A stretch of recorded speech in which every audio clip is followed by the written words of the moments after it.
Okay, I am going to teach you how to draw a monkey. First, you make a little oval.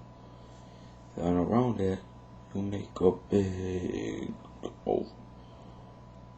So you put two little vertical ovals in the middle of the little oval. You add two big circles for the eyes and give him pupils. And give him two nice little half-moon shaped ears and color them in.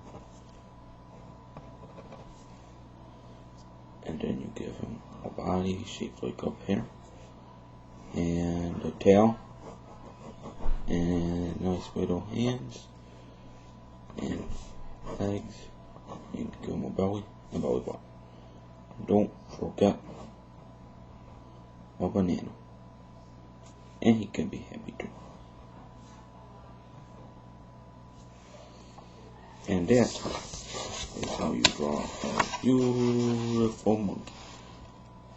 Wait, I forgot one thing.